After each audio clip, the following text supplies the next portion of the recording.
नमस्कार मित्रांनो. इतिहास संशोधक इंद्रजित सावंत यांना जीवे मारण्याची धमकी देण्यात आलेली आहे.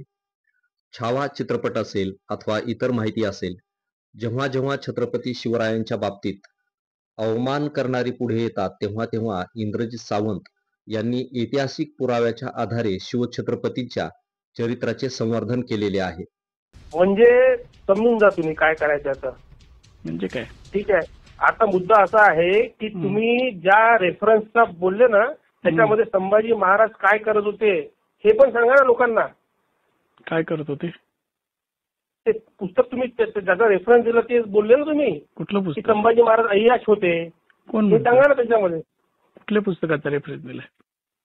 तुम्ही दिला ना पुस्तकात ज्या विदेशी माणसाचा तुम्ही उल्लेख दिला. कुठल्या? साहेब, ब्राह्मणांबद्दल एवढं वक्तव्य करू नका. तुम्ही ब्राह्मणांच्याच मुख्यमंत्र्यांच्या हक्कात आहे, लक्षात घ्या. म्हणजे काय करणार आहेत मग ते? नाही, ब्राह्मणांच्या शासनामध्ये तुम्ही काम करताय, लक्षात ठेवा. हे कुणी आणि सांगितलं? रामचंद्र मधलं अमात्य कोण होते, बाजीप्रभू कोण होते, महाराजांना कोणी वाचवलं हे लक्षात ठेवा तुम्ही. कुणी वाचवलं? कोणी वाचवलं? बाजीप्रभू नसते तो महाराज नसा जिवंत, लक्षात ठेवा. अरे, हे कुणी सांगितलं तुम्हाला? नवीनच? काय नवीनच? बाजीप्रभू महाराज गेले तुमचे पळून. कोण? तुमचे महाराज गेले पळून. पळून गेले?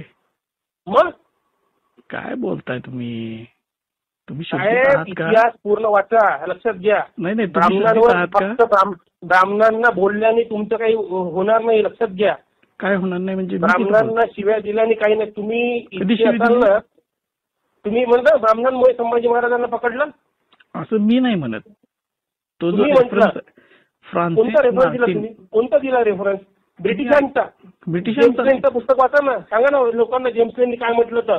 हु is the biological father of Shivaji. सांगा ना मग लोकांना. ते कशाला घाणेरडं सांगू? का ते घाणेरडी गोष्ट? ती घाणेरडी गोष्ट सोयीस्कर सांगाल का? उद्या कोणी तुम्हाला काय माहिती आहे शिवाजी महाराज? मग तुम्हाला माहिती काय बोललाय लोकांना? तुम्हाला माहित आहे? तुम्ही कोल्हापूरला जिथे असाल ना, लक्षात ठेवा, ब्राह्मणांची ताकद कमी समजू नका, लक्षात. या क्लिपमध्ये धमकी देणारा व्यक्ती नक्कीच ब्राह्मण आवेशाने पछाडलेला असावा. कारण तो म्हणतो की ब्राह्मणांच्या शासनामध्ये तुम्ही काम करताय, याचा अर्थ पेशवाई आली आहे का? हे लोक उघड ब्राह्मण दहशतवादाचा पुरस्कार करत आहेत. दुसरं म्हणजे हा व्यक्ती जेम्स लेनचं समर्थन देखील करत आहे. ज्या जेम्स लेनला खोटी माहिती सांगून जिजाऊंचं चारित्र्य हनन करण्यासाठी पुण्यातील ब्राह्मणांनी प्रवृत्त केलं होतं. आणि तिसरं म्हणजे हा व्यक्ती थेट बाजीप्रभू देशपांडे नसते तर शिवराय घडलेच नसते हे वाक्य उच्चारून शिवरायांच्या कर्तृत्वालाच, शिवरायांच्या शौर्याला आणि रयतेच्या स्वराज्याला आव्हान देत आहे. एकूणच हा कोणी ऐरागैरा नाही. हा व्यक्ती शिवछत्रपतींचा द्वेष करणारा व शिवचरित्राची जाण असलेला माणूस असावा. यावरून एकच गोष्ट स्पष्ट होते, ती म्हणजे छत्रपती शिवरायांच्या विषयी या लोकांच्या मनात किती द्वेष, तिरस्कार भरलेला आहे.